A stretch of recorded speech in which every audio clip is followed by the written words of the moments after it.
For most people, the cloud is a convenience. Files appear on several devices. Companies rent computing power without buying rooms full of servers. Governments move records online. Militaries process intelligence faster. The phrase itself encourages a comforting misunderstanding. Clouds seem weightless, placeless, and politically neutral. The actual cloud is made of buildings, cables, chips, generators, cooling systems, software, security personnel, and legal jurisdictions. It occupies land. It consumes immense amounts of electricity. It depends on undersea cables, fiber routes, satellite links, and industrial supply chains. Someone owns every part of it. Some government has authority over the ground beneath it. Some company writes the rules governing access. The cloud has become strategic territory because modern states increasingly depend on computing infrastructure they do not fully control. A nation may possess recognized borders, armed forces, and a seat at the United Nations, while relying on foreign companies to store its records, process its intelligence, host its communications, and operate its administrative systems. Sovereignty on paper can survive beside dependence in practice. A flag still flies over the ministry, while its databases sit inside a foreign corporate system. This matters because political independence rests upon material capacity. A government must be able to communicate, collect revenue, move military forces, distribute benefits, preserve records, and maintain public order. When these functions pass through remote computing systems, the owners of those systems acquire quiet leverage over the state. That leverage rarely appears as a dramatic act of conquest. It appears in contracts, licensing terms, security standards, software updates, account permissions, and service restrictions. The machinery of dependence often arrives dressed as a procurement decision.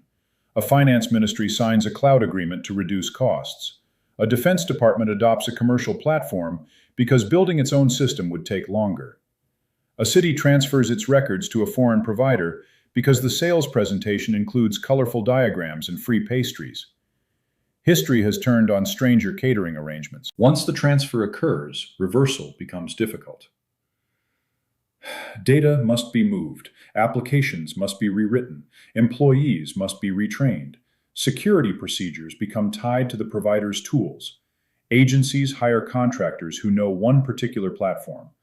Over time, the state loses the technical ability to operate outside the system it has rented. This is called vendor lock-in in the commercial world. In geopolitical terms, it is dependency. The largest cloud providers possess resources exceeding those of many governments. They operate global data center networks, private fiber systems, advanced cybersecurity teams, artificial intelligence infrastructure, and enormous pools of technical talent. Their platforms have become foundational to banking, logistics, media, education, military planning, and public administration. These corporations are geopolitical actors because their decisions affect the capabilities of states. A cloud provider can determine where data is stored, who may access it, which security controls are available, and what happens when political conflict erupts. Its lawyers interpret sanctions. Its executives decide whether services continue in contested jurisdictions. Its engineers can restrict accounts, disable functions, or redirect traffic. Its internal policies may acquire the force of foreign policy without passing through a legislature. Corporate power and national power may coincide for a time. They can also separate sharply. A company seeks revenue, market access, regulatory stability, and protection of its assets. A state seeks military advantage, political independence, and survival. During peace, those interests may appear compatible. During crisis, the difference becomes visible. Suppose a country enters a war while its military logistics, intelligence processing, and communications depend upon cloud infrastructure owned by a corporation headquartered abroad. The corporation may face pressure from its home government, foreign regulators, shareholders, activists, insurers, and employees. The dependent state cannot assume that service will continue according to its wishes. It has rented a nervous system from an outside power. This problem grows more serious as militaries adopt commercial cloud systems. Modern warfare produces enormous amounts of data from satellites, drones, radars, sensors, aircraft, ships, and battlefield networks. That data must be stored, sorted, analyzed, and distributed. Cloud computing allows armed forces to connect distant systems and apply artificial intelligence to operational problems. The military value is real. So is the exposure. An army whose battlefield awareness depends upon remote data centers must protect the networks connecting troops to those centers. Undersea cables can be cut. Ground stations can be attacked. Fiber routes can be disrupted. Identity systems can be compromised. Software supply chains can be poisoned. Electrical grids can fail. The cloud does not abolish geography. It creates new geography. Data centers require secure land, stable power, water or other cooling resources, physical protection, and access to communication routes. Their locations shape military and economic risk. A cluster of facilities near a major city may offer commercial convenience while presenting a concentrated target. A nation that places its computing infrastructure abroad gains access to scale while surrendering physical control. Undersea cables deserve particular attention.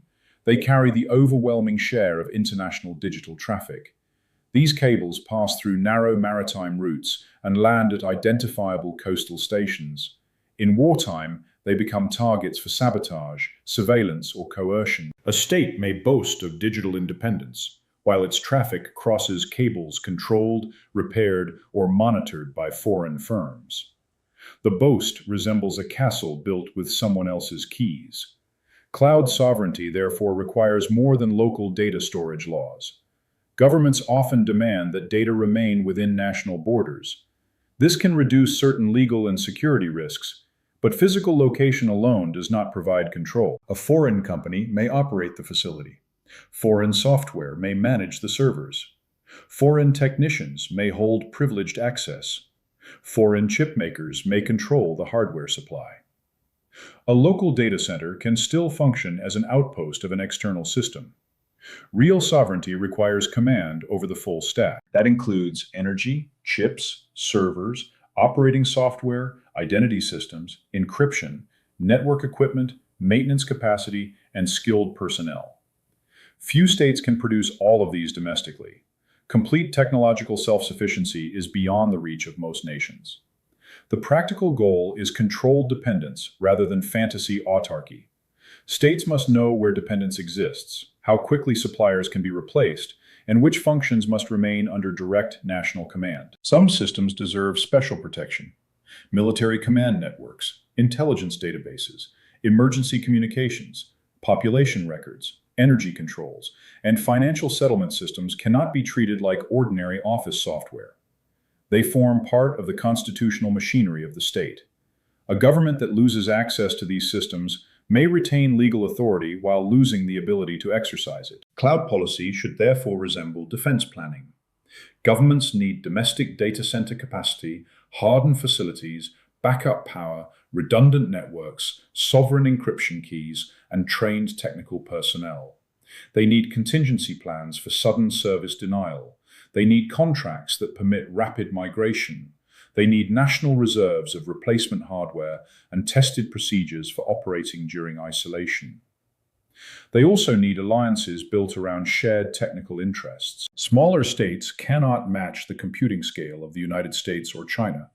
They may need regional cloud arrangements, joint security standards, shared data centers, and common procurement systems. Such cooperation will endure when every participant receives concrete protection and retains meaningful authority. Sentiment will not keep servers running during a blockade. The struggle over cloud infrastructure will shape the international order because computing capacity increasingly determines what governments can see, decide, and command. States with secure cloud systems will process intelligence faster, coordinate military forces more effectively, and protect economic activity during crisis. States without such systems will depend on outside providers whose interests may shift at the worst possible moment. The central question is simple: who can turn the system off? Every government moving deeper into the cloud should know the answer. It should know which company holds the keys, which country governs that company, where the data resides, how the network is connected, and what happens when contracts collide with war. Territory has always meant more than soil. It includes the spaces through which power moves. Railways became strategic territory. Ports became strategic territory. Airspace became strategic territory. Orbital paths became strategic territory. Now, the same is true of data centers, fiber routes, and digital identity systems. The cloud appears invisible because its machinery has been hidden behind clean interfaces and gentle language. Beneath the icon sits a hard political fact. A nation that cannot command its own computing systems cannot fully command itself.